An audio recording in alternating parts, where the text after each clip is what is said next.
ಇಂತಿ ನಿಮ್ಮ ರಮೇಶ್.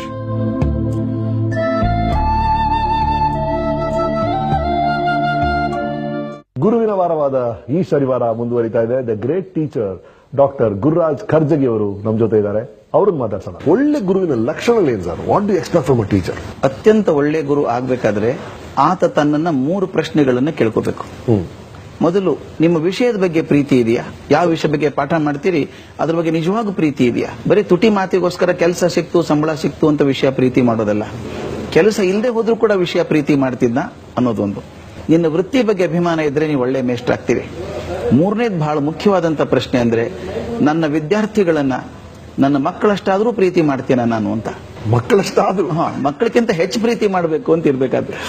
ಯಾವ ಮೇಷ್ಟ್ರು ತನ್ನ ಮಕ್ಕಳನ್ನ ಅನನ್ಯವಾಗಿ ಪ್ರೀತಿ ಮಾಡ್ತಾನೋ ಅವನ ಅತ್ಯಂತ ಸಮರ್ಥ ಶಿಕ್ಷಕ ಆಗ್ತಾನೆ. ಸರಿ, ಮಕ್ಕಳಷ್ಟು ಪ್ರೀತಿಸೋದು ಆತರ ಎಕ್ಸಾಂಪಲ್ಸ್ ನೀವು ನೋಡಿದ್ರಾ ನಿಮ್ಮ ಪರ್ಸನಲ್ ಲೈಫ್ ಅಲ್ಲಿ? ನಾನು ನೋಡಿದ್ದೀನಿ.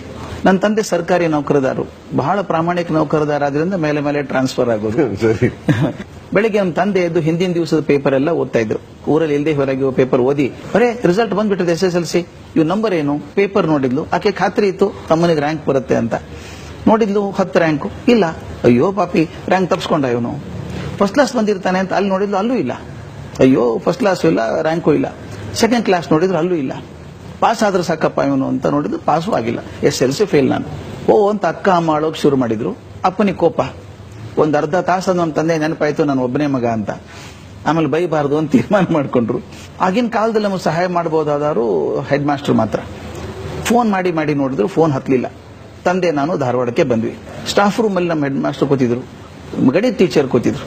ಒಳಗೆ ಹೋಗಿ ನಿಂತ್ಕೊಂಡೆ. ಬೈದ್ರು ಬೈದ್ರು ಬೈದ್ರು. ನಾಚಿಕೆ ಬರಲ್ಲ ನಿನಗೆ? ಇಡೀ ವರ್ಷ ಕಲಿಸಿದ್ದೀನಿ ಗಣಿತ, ನಿನಗೆ 30 ಮಾರ್ಕ್ಸ್ ತೊಳೆ ಯೋಗ್ಯತೆ ಇಲ್ಲ, 13 ಬಂದಿದೆ, 13 ಅಂತ ಬೈದ್ರು. ಆಗ ಗೊತ್ತಾಯ್ತು ಯಾವ ವಿಷಯ ಫೇಲ್ ಆಗಿದ್ದೀನಿ ನಾನು ಅಂತ.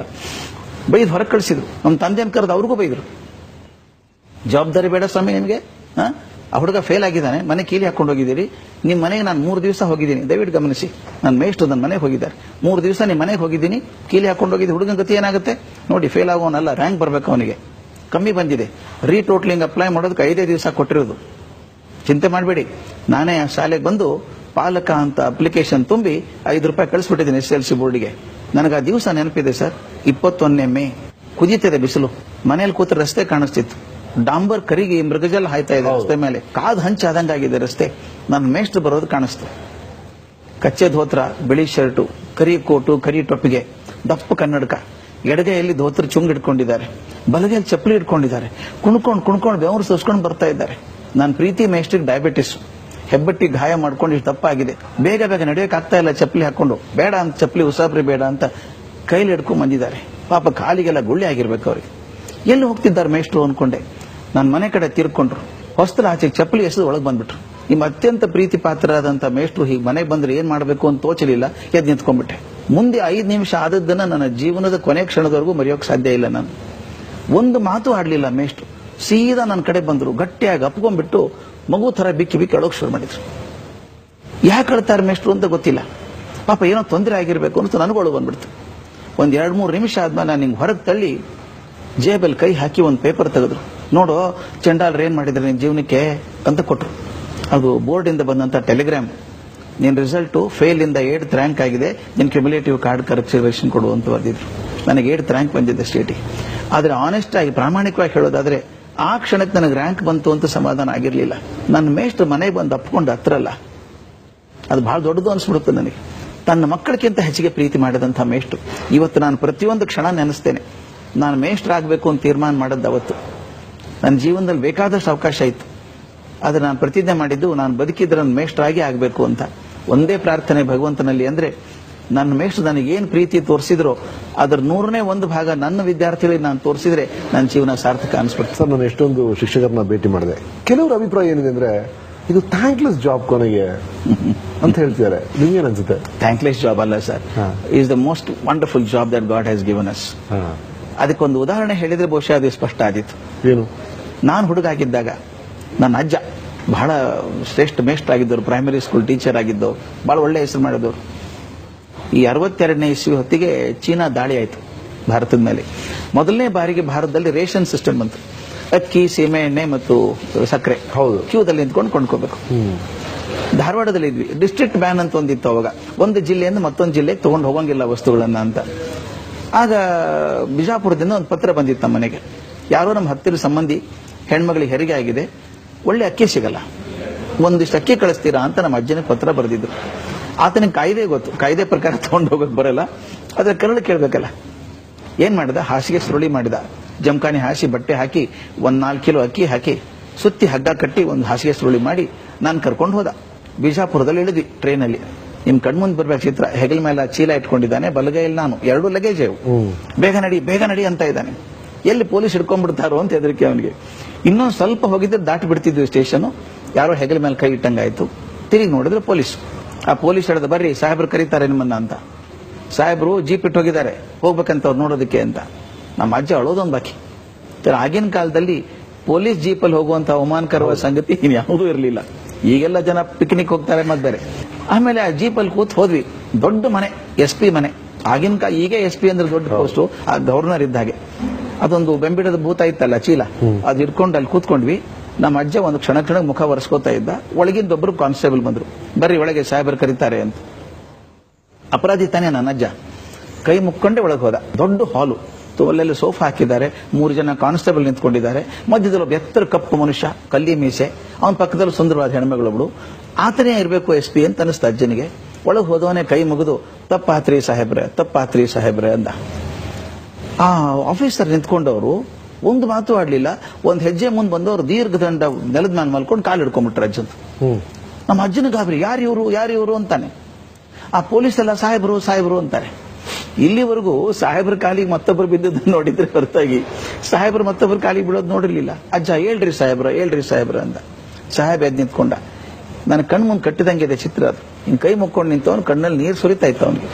ಸರ್ ನನ್ ಗುರುತು ಸಿಕ್ತು ಸರ್ ನಿಮಗ ಅಂತ ಕೇಳ್ದ. ಇಲ್ರಿ ಸಾಹೇಬ್ರೆ ಗುರುತು ಸಿಗ್ಲಿಲ್ಲ ಅಂತ ನಮ್ಮ ಅಜ್ಜ ಅಂದ. ನಾನು ಸರ್ ಭೀಮಾ. ಯಾ ಭೀಮಾ? ನಾನು ಸರ್ ಮುರುಗೋಡ್ ಭೀಮ್ಯಾ. ನಿಮ್ಮ ಮನೆಯೊಳಗೆ ಇದ್ನಲ್ರಿ ಸರ್, ನೀವೇ ನನಗೆ ಊಟಕ್ಕೆ ಹಾಕಿ ಪಾಠ ಕಲಿಸಿದ್ರಲ್ಲ ಅಂದ. ಅಂದ ತಕ್ಷಣ ಅಜ್ಜ ಕೈ ಮುಗಿದಿದ್ರಲ್ಲ, ಒಂದ್ ಕೈ ಕೆಳಗೆ ಬಂತು, ಎತ್ತಿ ಪಟಾರ್ ಅಂತ ಕಪಾಳಿಗೆ ಹೊಡೆದು, ಎಲ್ಲ ಮಗನ ಪೊಲೀಸ್ ಆಗಿ ಏನೋ ಅಂದ ನಮ್ಮಜ್ಜ. ನನಗೆ ಹೆದರಿಕೆ ಅಂದ್ರೆ ಆತ ತಿರುಗಿ ಹೊಡೆದ್ರೆ ನಮ್ಮ ಅಜ್ಜನ ಗತಿ ಏನು. ಆದ್ರೆ ಹೊಡಿಲಿಲ್ಲ, ಅವನು ಇನ್ನೂ ಬಿಕ್ಕಿ ಹೇಳೋಕ್ ಶುರು ಮಾಡಿದ. ಸರ್ ನೆನಪದ್ರಿ ಸರ್, ನಮ್ಮನ್ನು ಯಾರು ಮುಟ್ಸ್ಕೋತಿರ್ಲಿಲ್ಲ ಊರಲ್ಲಿ. ನಮ್ಮಪ್ಪ ನೆಲ ಕಸ ಗುಡಿಸ್ತಾ ಇದ್ದ. 4ನೇ ಆದ್ಮೇಲೆ ನೀನು ಬಂದ್ಬಿಡೋ, ನಿನಗೂ 8 ಕೊಡ್ತಾರೆ ದಿವಸಕ್ಕೆ ಅಂತ ಕರೆದ. ನೀವು ಮನೆಗೆ ಬಂದು ನಮ್ಮ ತಂದೆ ಹತ್ರ ಜಗಳಾಡಿ, ಹುಡುಗ ಬುದ್ಧಿವಂತಿದ್ದಾನೆ ಬಿಡಿಸ್ಬೇಡ ಅಂತ ಹೇಳಿ ಮನೇಲಿ ಇಟ್ಕೊಂಡು ಊಟಕ್ಕೆ ಹಾಕಿ ಕಲಿಸಿದ್ ನೆನಪದ ಸರ್ 7ನೇ ಕ್ಲಾಸ್ವರೆಗೂ. 7ನೇ ಕ್ಲಾಸ್ ಶಾಲೆ ಇರಲಿಲ್ಲ ಊರಲ್ಲಿ. ಬಿಜಾಪುರ ಕರ್ಕೊಂಡೋಗಿ ಹಾಸ್ಟೆಲ್ ಫೀಸ್ ಕಟ್ಟಿ ಬಂದದ್ದು ನೆನಪದ ಸರ್. ನೀವು ಹಾಗೆ ಮಾಡದೇ ಇದ್ದಿದ್ರೆ ಇವತ್ತಿಗೆ ಇನ್ನೂ ನಾನು ಕಸ ಗುಡಿಸ್ಕೊಂಡೇ ಇರ್ತಿದ್ದೆ ಸರ್ ಅಂದ್ಬಿಟ್ಟು ತನ್ನ ಹೆಂಡತಿಗೆ ಹೇಳ್ದ. ದಿನ ದೇವ್ರ ಪೂಜೆ ಅಂತೆಲ್ಲ ಬಿಡು, ಇವರೇ ನನ್ನ ದೇವ್ರು, ಕಾಲು ಹಿಡ್ಕೊ ಅಂದ. ಹಿಡ್ಕೊಂಡು ನಮ್ಮ ಅಜ್ಜ ಅವನು ಅಪ್ಪಿಕೊಂಡ್ರು. ಇಬ್ರು ಅಳ್ತಾ ಇದ್ರು. ನನ್ನ ಕಣ್ಮುಂದ್ ಕಟ್ಟಿದಂಗಿದೆ ಸರ್ ಅದು. ಒಂದು ಕಡೆಗೆ ಧನ್ಯತೆಯಿಂದ ಬೀಗಿದಂತಹ ಗುರು ಒಂದ್ ಕಡೆ ಆದ್ರೆ, ಕೃತಜ್ಞತೆಯಿಂದ ಬಾಗಿದಂತ ಶಿಷ್ಯ ಇನ್ನೊಂದ್ ಕಡೆಗೆ. ನನಗೆ ಆಗಲೇ ಕೇಳಿದ್ರಲ್ಲ ಥ್ಯಾಂಕ್ಲೆಸ್ ಜಾಬ್ ಅಂತ, ಅಲ್ಲ ಅಂತ ಅನ್ಸುತ್ತೆ ನನಗೆ. ಯಾಕಂದ್ರೆ ನನ್ನ ಅಜ್ಜ ಆ ಭೀಮನ್ ಭೇಟಿ ಆದದ್ದು 30 ವರ್ಷಗಳ ನಂತರ ಇರಬೇಕು. 30 ವರ್ಷ ಹಿಂದೆ ಹಾಕಿದಂತಹ ಪ್ರೀತಿಯ ಬೀಜ ಇವತ್ತು ಬೆಳೆದು ಹೆಮ್ಮರಾಗಿ ನಿಂತ್ಕೊಂಡಿದೆಯಲ್ಲ. ಅದರಿಂದ ನಾವು ಬೀಜ ಹಾಕುವಾಗ ಮನಸ್ಸಲ್ಲಿ ಕಸಿವಿಸಿ ಬೇಡ, ಕಿರಿಕಿರಿ ಬೇಡ, ಪ್ರೀತಿ ಹಾಗೆ ಖಂಡಿತ ಆಗುತ್ತೆ. ಒಳ್ಳೆ ಬೀಜ ಒಳ್ಳೆ ಹಣ್ಣೆ ಕೊಡ್ತಾರೆ. So nice. ಸೊ ಇನ್ನೊಂದು, ಪೇರೆಂಟ್ಸ್ ಏನ್ ನಿರೀಕ್ಷೆ ಮಾಡ್ತೀರಾ ನೀವು ಆಸ್ ಅ ಟೀಚರ್? ನಾನು ಒಂದೇ ಕೈ ಮುಗಿದು ಬೇಡ್ಕೊಳ್ಳೋದು, ದಯವಿಟ್ಟು ನಿಮ್ಮ ಮಕ್ಕಳ ಕಣ್ಣಲ್ಲಿ ಶಿಕ್ಷಕರನ್ನ ಸಣ್ಣವರನ್ನಾಗಿ ಮಾಡಬೇಡಿ. ಅಂದ್ರೆ ಸರ್, ಈಗ ತಂದೆ ಯಾವುದೋ ದೊಡ್ಡ ಕಂಪನಿಯಲ್ಲಿ ಮ್ಯಾನೇಜರ್ ಆಗಿದ್ದಾರೆ, ಜನರಲ್ ಮ್ಯಾನೇಜರ್, ಮ್ಯಾನೇಜಿಂಗ್ ಡೈರೆಕ್ಟರ್ ಆಗಿದ್ದಾರೆ. ಅವನೇನೋ ಟೀಚರು, ಎಲ್ಲ ಕೂಡ 1200 ರೂಪಾಯಿ ಸಂಬಳ ಅವನಿಗೆ. ಅವನೇ ನಾ ಹೇಳ್ತೀನಿ, ನಮ್ಮ ಮನೆ ಪಕ್ಕದಲ್ಲಿ ನಾನು ಹೇಳ್ತೀನಿ. ಅವನು ಕೆಲವೊಂದ್ಸಲ ಟೀಚರ್ಸ್ ಬಗ್ಗೆ ಹಗುರವಾಗಿ ಮನೆಯಲ್ಲಿ ಮಾತಾಡ್ತೀವಿ, ಏಕವಚನದಲ್ಲಿ ಮಾತಾಡೋದ್ರಿಂದ ಏನಾಗುತ್ತೆ ಅಂದ್ರೆ ಮಗುಗೆ ಶಿಕ್ಷಕರ ಬಗ್ಗೆ ಅಭಿಪ್ರಾಯ ಕಮ್ಮಿ ಆಗ್ತದೆ. ಒಂದು ಸಲ ಮಗುಗೆ ಶಿಕ್ಷಕರಲ್ಲಿ ನಂಬಿಕೆ ಹೋಗ್ಬಿಟ್ರೆ ಶಿಕ್ಷಕ ಕಲಿಸಿದ್ ಯಾವುದು ಮಕ್ಕಳಿಗೆ ಮುಟ್ಟಲ್ಲ, ಅದು ಬೇಕಿಲ್ಲ. ಆದ್ರಿಂದ ದಯವಿಟ್ಟು ಶಿಕ್ಷಕರ ಬಗ್ಗೆ ನಿಮಗೆ ಏನ್ ತಕರಾರಿದ್ರೆ ಅವ್ರ ಕಡೆನೆ ಹೋಗಿ ಮಾತಾಡಿ. ಮಗು ಮುಂದೆ ಕೆಟ್ಟದಾಗಿ ಮಾತಾಡಬೇಡಿ. ಶಾಲೆ ಯಾವ ವಾತಾವರಣದ ಬಗ್ಗೆನೂ ಮಕ್ಕಳ ಮುಂದೆ ಮಾತಾಡಬೇಡಿ. ಶಾಲೆಗೆ ಅದು ದೇವಸ್ಥಾನ ಇದ್ದಂಗೆ, ಮಗುಗೆ ದೇವಸ್ಥಾನ ಶಾಲೆ, ಅದ್ರ ಬಗ್ಗೆ ತಪ್ಪು ಮಾತಾಡೋದು ಬೇಡ. ಇನ್ನೊಂದು, ನೀವು ಶಿಕ್ಷಕರನ್ನ ಭೇಟಿ ಆದ್ರೂ ಕೂಡ ನೀವು ಅವ್ರ ಕೃತಜ್ಞತೆಯಿಂದ ಮಾತಾಡಿಸಿ. ನಿಮ್ಮ ಮಗುವನ್ನ ಒಂದು ವ್ಯಕ್ತಿತ್ವವಾಗಿ ಮಾಡುವಂತವ್ರು. ಆದ್ರಿಂದ ಆ ಗೌರವ ಇರಲಿ. ಆತನ ಕಲಿಕೆ ನಿಮ್ಗಿಂತ ಕಮ್ಮಿ ಇರಬಹುದು, ಆತನ ಜಗತ್ತಿನ ದೃಷ್ಟಿ ನಿಮ್ಗಿಂತ ಸಣ್ಣದಾಗಿರಬಹುದು, ಆದ್ರೆ ಆತ ಒಂದು ದೊಡ್ಡ ಕೆಲಸ ಮಾಡ್ತಿದ್ದಾನೆ. ಒಬ್ಬ ಮಗುನ ಒಬ್ಬ ಸಮರ್ಥ ನಾಯಕನನ್ನಾಗಿ ಮಾಡ್ತಾನೆ. ಫಿಸಿಕ್ಸ್ ಕೆಮಿಸ್ಟ್ರಿ ಹೇಳ್ಕೊಡೋದು ಒಂದ್ ಕಡೆ. ಅಪಾರ್ಟ್ ಫ್ರಮ್ ದಟ್ ಅವರ ಪರ್ಸನಲ್ ಲೈಫಲ್ಲಿ ಅಥವಾ ಅವ್ರ ಬಿಹೇವಿಯರ್ ಅಲ್ಲಿ ಹೇಗಿರ್ಬೇಕು ಅನ್ಸುತ್ತೆ ನಿಮಗೆ ಟೀಚರ್ಸ್? ಒಂದು ಗಮನ ಶಿಕ್ಷಕರು ಇಡಬೇಕಾದದ್ದು ಅಂದ್ರೆ ಪ್ರತಿಯೊಂದು ಮಗು ನಿಮ್ಮನ್ನು ಗಮನಿಸಿ ನೋಡುತ್ತದೆ. ನೀವು ಮೇಷ್ಟ್ರಾದಾಗ ನಿಮ್ ದುರ್ಬೀನ್ ಕೆಳಗೆ ಇರ್ತೀರಿ. ನಿಮ್ಮ ವ್ಯಕ್ತಿ ಜೀವನ ಕೂಡ ಒಂದು ಎಕ್ಸಾಂಪಲ್ ಹೇಳ್ಬಿಡ್ತೀನಿ. ನಾನು ಹಾರ್ವರ್ಡ್ ಸ್ಕೂಲ್ ಆಫ್ ಎಜುಕೇಶನ್ ಹೋದಾಗ ಅಲ್ಲಿ ಡಾಕ್ಟರ್ ಕ್ಯಾಥಲೀನ್ ಅಂತ dean, one of the best university in the world today. ಅಲ್ಲಿ ಹೋದಾಗ ನಾನು ಪಾಠ ಮಾಡಿ ಮುಗಿದ್ಮೇಲೆ ಅವ್ರು ಎಷ್ಟು ಚೆನ್ನಾಗಿ ಮಾಡ್ತಾರೆ ಅಂದ್ರೆ ತಮ್ಮ ಯೂನಿವರ್ಸಿಟಿ ಬಗ್ಗೆ, ಯಾಕೆ ಹಾರ್ವರ್ಡ್ ರಿಮೇನ್ಸ್ ನಂಬರ್ 1 ಅಂದ್ರೆ ಒಂದು ಕ್ವಶನ್ ಮಾಡ್ತಾರೆ, ನಮ್ಮ ಶಾಲೆ ಬಗ್ಗೆ ಅಭಿಪ್ರಾಯ ಏನ್ ನಿಮ್ದು ಅಂತ ಎಲ್ಲರನ್ನೂ ಕೇಳ್ತಾರೆ. ನೋಡಿದೆ, ಚೆನ್ನಾಗಿತ್ತು. ನಾನು ಒಂದು ಕ್ವಶನ್ ಸೇರಿಸಬಹುದಾ ಇದಕ್ಕೆ ಅಂತ ಕೇಳಿದೆ. ಏನು ಅಂತ ಕೇಳಿದ್ರು. ಒಂದು ಕ್ವಶನ್ ಹಾಕಿದ್ರು, do you think the personal life of a teacher makes an impact on your learning ಅಂತ. ಅಂದ್ರೆ ಶಿಕ್ಷಕರ ವೈಯಕ್ತಿಕ ಜೀವನ ನಿಮ್ಮ ಕಲಿಕೆ ಮೇಲೆ ಪ್ರಭಾವ ಬೀರ್ತದ ಅಂತ ಒಂದು ಕ್ವಶನ್ ಹಾಕಿ ಅಂದೆ. ಯಾಕೆಂದ್ರೆ ಅದೇನಾಗ್ಲಿಕ್ಕಿಲ್ಲ, because teacher is a teacher, personal life is personal life ಅಂದ್ರು. ಹಾಕಿ ನೋಡಿ ಅಂದೆ. ಹಾಕಿ ನೋಡಿ 6 ತಿಂಗಳಲ್ಲಿ ಮೇಲ್ ಕಳಿಸಿದ್ದಾರೆ ಅವರು. ಬಹಳ ಒಳ್ಳೆ ಪ್ರಶ್ನೆ ಇದು. 89% 89 ಜನ ಹುಡುಗರು ಹೇಳಿದಾರಂತೆ, personal life of a teacher makes an impact on my learning. ನೋಡಿ, ಹಿಂದಿನ ದಿವಸ ಮೇಷ್ಟು ಕುಡ್ಕೊಂಡು ಅಡ್ಡಾಡ್ತಾ ಇದ್ದಾರೆ ರಸ್ತೆ ಮೇಲೆ, ಮರುದಿವ್ಸ ಕ್ಲಾಸ್ ಅಲ್ಲಿ ಪಾಠ ಮಾಡಿದಾಗ ಹಿಂದಿನ ದೃಶ್ಯ ಪುನರಾವರ್ತನೆ ಆಗ್ತಾ ಇರುತ್ತೆ ಕ್ಲಾಸ್. ಎಷ್ಟು ಒಳ್ಳೆ ಚೆನ್ನಾಗಿ ಫಿಸಿಕ್ಸ್ ಟೀಚ್ ಮಾಡಿದ್ರೆ ಒಬ್ಬ ಶಿಕ್ಷಕ ತನ್ನ ವ್ಯಕ್ತಿಶಃ ಜೀವನವನ್ನು ಎಷ್ಟು ಶುದ್ಧವಾಗಿ ಇಟ್ಕೋತಾನೋ ಅಷ್ಟು ಒಳ್ಳೆ ಮೇಸ್ಟ್ ಆಗ್ತಾನೆ. ಅದಕ್ಕೆ ನಾನು ಹೇಳೋದು, before you become a good teacher you should be a good human being. ಒಳ್ಳೆ ಮನುಷ್ಯನಾಗೋದೊರ್ತು ಒಳ್ಳೆ ಶಿಕ್ಷಕ ಆಗೋಕ್ ಸಾಧ್ಯವೇ ಇಲ್ಲ. ನನ್ನ ಗೆಳೆಯ ಒಬ್ಬ ಬೇರೆ ದೇಶದಿಂದ ಬಂದಿದ್ದ, ಅವ್ನು ಭೇಟಿಯಾಗಿ ಹೊರಗೆ ಬಂದಾಗ ಒಂದು ದೊಡ್ಡ ಹಾಲ್, ಒಂದು ದೊಡ್ಡ ಓವಲ್ ಶೇಪ್ ಟೇಬಲ್ ಇದೆ, ಅಲ್ಲಿ ಮಕ್ಕಳು ಪಾರ್ಟಿ ಆಗ್ತಾ ಇತ್ತು. ಅಲ್ಲಿ ಪಾರ್ಟಿ ಮಾಡ್ಬೇಕಾದ್ರೆ ಶ್ರೀಮಂತರೇ ಇರಬೇಕು. ಎಲ್ಲ 12ರಿಂದ 14 ವರ್ಷ ಹುಡುಗರು. ಟೇಬಲ್ ತುದಿಗೊಬ್ಬ ಸುಂದರ ಹುಡುಗಿ ಕೂತಾಳೆ, 13-14 ವರ್ಷ. ಆಕೆ ಮುಂದೆ ಕೇಕು ಕ್ಯಾಂಡಲ್ ಎಲ್ಲ ಇತ್ತು. ಗೊತ್ತಾಯ್ತು ಬರ್ತ್ಡೇ ಇರಬೇಕು ಅಂತ. ನನಗೆ ಶಾಕ್ ಆದದ್ದೇನು ಅಂದ್ರೆ ಎಲ್ಲರ ಕೈಯಲ್ಲಿ ಸಿಗರೇಟ್, ಎಲ್ಲ 12-13 ಎಲ್ಲ 12-13 ವರ್ಷ ಹುಡುಗ. ನನಗೆ ಯಾಕೋ ನನ್ನ ಒಳಗಿದ್ದಂತ ಶಿಕ್ಷಕ ಸಾಯೋಲ್ಲ. ನಾನು ಆ ಹುಡುಗಿ ಹತ್ರ ಹೋದೆ, ಮಗು ನಿನ್ ಬರ್ತ್ಡೇನಾ ಇವತ್ತು ಅಂದೆ. ಹೌದು ಅಂಕಲ್ ಅಂದು. ಥ್ಯಾಂಕ್ ಯು ದೇವ್ರು ಒಳ್ಳೇದ್ ಮಾಡ್ಲಿ, ಹುಟ್ಟುಹಬ್ಬ ಶುಭಾಶಯಗಳು ಅಂತ ಹೇಳಿದೆ. ಆಕೆ ನಕ್ ಬಿಟ್ಟು ಕೈಯಲ್ಲಿ ಒಂದು ಪ್ಯಾಕೆಟ್ ಇಟ್ಕೊಂಡು ಚಾಕ್ಲೇಟ್ ತಗೊಳ್ಳಿ ಅಂಕಲ್ ಅಂದ್ಲು. 2 ಚಾಕ್ಲೇಟ್ ತಗೊಂಡೆ. ಅಮ್ಮ ನಾನು ಕೇಳಿದೆ, ಅಮ್ಮ ನಿಮ್ಮ ತಾಯಿ ಗೊತ್ತಾ ನೀವು ಸಿಗರೇಟ್ ಸೇದೋದು ಅಂತ ಕೇಳಿದೆ. ನನಗೊಂದು ಥಿಯರಿ ಇದೆ ಸರ್, ಇದೊಂದು ದೊಡ್ಡ ಥಿಯರಿ ನಾನು ನಂಬ್ಕೊಂಡದ್ದು. ಎಷ್ಟೋ ಜನ ಕೇಳ್ತಾರೆ ನಾ ಮಾಡೋ ಕೆಲಸ ಒಳ್ಳೇದಾ ಕೆಟ್ಟದಾ ಅಂತ ಕೇಳ್ತಾರೆ. ನಾನು ಸಿಂಪಲ್ ಫಾರ್ಮುಲಾ ಕೊಡ್ತೀನಿ. ನೀ ಮಾಡುವಂತ ಕೆಲಸ ನಿಮ್ಮ ತಾಯಿ ಗೊತ್ತಾದ್ರೆ ಸಂತೋಷ ಪಡ್ತಾಳ, ದುಃಖ ಪಡ್ತಾಳ. ಆಕೆ ದುಃಖ ಪಡ್ತಾಳ, ನೀವು ಕೆಲಸ ಒಳ್ಳೇದಲ್ಲ. ಯಾಕೆ ನಿಮ್ಮನ್ನ ಏನೂ ಕಾರಣ ಇಲ್ಲದೆ ಪ್ರೀತಿ ಮಾಡುವಂತ ದೊಡ್ಡ ಜೀವ ಅಂದ್ರೆ ತಾಯಿ. ಅದನ್ನ ಹೇಳಿದ, ನಿಮ್ ತಾಯಿ ಗೊತ್ತಾ ಸಿಗರೇಟ್ ಸೇದೋದು ಅಂತ ಹೇಳಿದೆ. ತಕ್ಷಣ ಆಕೆ ಮುಖ ಬಿರ್ಸಾಯ್ತು, ನಗುವಂತ ಮುಖ. Why are you worried old man ಅಂತ ಕೇಳಿದ್ದು. ಅಂಕಲ್ ಓಲ್ಡ್ ಮ್ಯಾನ್ ಆದ್ರು. ನಾ ಹೇಳಿದೆ, ಚಿಂತೆ ಇಲ್ಲಮ್ಮ, ನನ್ನ ಮಗಳಾಗಿದ್ರೆ ನನ್ನ ದುಃಖ ಆಗ್ತಿತ್ತು, ಸಿಗರೇಟ್ ಸೇದು ಸರಿಯಲ್ಲ ವಯಸ್ಸಿಗೆ ಅಂದು ಹೊರಟೆ. ಒಳ್ಳೆ ಮನುಷ್ಯನ ಹುಡುಗಿ ಇರ್ಬೇಕದು. ಓಡ್ ಬಂದು ಅಂಕಲ್ ಸಾರಿ ಹಂಗ ಅನ್ಬಾರ್ದಾಗಿತ್ತು, ಸಿಗರೇಟ್ ಸೇದು ತಪ್ಪ ಅಂತ ಕೇಳಿದ್ಲು. ಖಂಡಿತ ತಪ್ಪಮ್ಮ, ಬೆಂಗಳೂರಲ್ಲಿ ಒಳ್ಳೆ ಹವೆ ಸಿಗಲ್ಲ ಅಂತಂದ್ರೆ ನೀನ್ ಕೆಟ್ಟ ಹವೆ ತುಂಬಿಕೊಳ್ಳೋದಕ್ಕೆ, ಒಂದು ನಿಕೋಟಿನ್ ಕೆಟ್ಟದದು ಅಂತ ಹೇಳಿದೆ. ಹಾಗಾದ್ರೆ ನಮ್ಮ ಕೃಷ್ಣಮೂರ್ತಿ ಸರ್ ಯಾಕೆ ಸೇರ್ತಾರೆ ಅಂತ ಕೇಳಿದ್ಲು. ಯಾರು ಕೃಷ್ಣಮೂರ್ತಿ ಸರ್ ಅಂತ ಕೇಳಿದೆ. ನಮ್ಮ ಅತ್ಯಂತ ಪ್ರೀತಿ ಗಣಿತ ಟೀಚರ್ ಅವರು ಒಂದು. ನನಗೆ ಆಘಾತ ಆಗೋಯ್ತು. ಮರುದಿವಸ ಕೃಷ್ಣಮೂರ್ತಿನ ಕರೆದು ಹೇಳಿದೆ ಆತನಿಗೆ, ಅಪ್ಪ ನೀನು ಗಣಿತ ಕಲಿಸು ಅಂತ ಇಟ್ಟದ್ದು ನೀನ, ಗಣಿತ ಕಲಿಸೋದಿಗೆ ಸಿಗರೇಟ್ ಸೇದೋದು ಕಲಿಸ್ತಾ ಇದೆಯಲ್ಲ ನೀನು. ಅಂದ್ರೆ ನಾವು ಶಿಕ್ಷಕರು ಎಷ್ಟು ಮೈ ತುಂಬ ಕಣ್ಣಾಗಿರ್ಬೇಕು ಅಂದ್ರೆ ಮಕ್ಕಳು ಪ್ರತಿಯೊಂದನ್ನು ಗಮನಿಸ್ತಾರೆ ನಿಮ್ಮನ್ನ. ನಿಮ್ಮ ಒಳ್ಳೆ ಗುಣಗಳನ್ನು ಅನುಸರಿಸ್ತಾರೆ, ಕೆಟ್ಟ ಗುಣಗಳನ್ನು ಅನುಸರಿಸ್ತಾರೆ.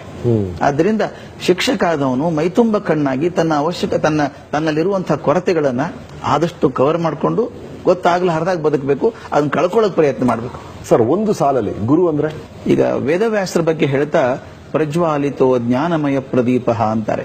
ಪ್ರದೀಪ ಗುರು. ಪ್ರದೀಪ ಅಂದ್ರೆ ದೀಪ ಅಲ್ಲ. ಯಾವುದು ತನ್ನ ಸ್ವಂತ ಶಕ್ತಿಯಿಂದ ಸದಾಕಾಲ ಉರಿತದೋ ಅದು ಪ್ರದೀಪ. ಅದರಿಂದ ಬೇರೆ ದೀಪಗಳು ಹಚ್ಕೊಳ್ಳುವಂತದ್ದು. ಒಬ್ಬ ಶಿಕ್ಷಕ ಪ್ರದೀಪ ಆದ್ರೆ ದೀಪಗಳು ಶಿಷ್ಯರು. ಮೇಷ್ಟ್ಗಳೇ night watchman of society. Thank you sir.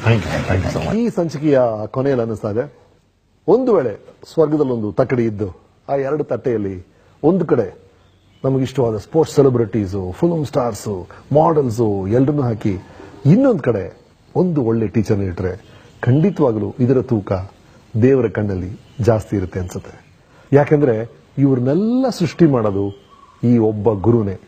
So all teachers are great. ಜೀವನಕ್ಕಿಂತ ಶ್ರೇಷ್ಠ ಗುರು ಇಲ್ಲ. ಅಂಡ್ ಆ ಕಲಿಕೆ ನಿರಂತರ. ಮುಂದಿನ ವಾರ ಸಿಗೋಣ ಇನ್ನೊಂದು ಸಂಬಂಧ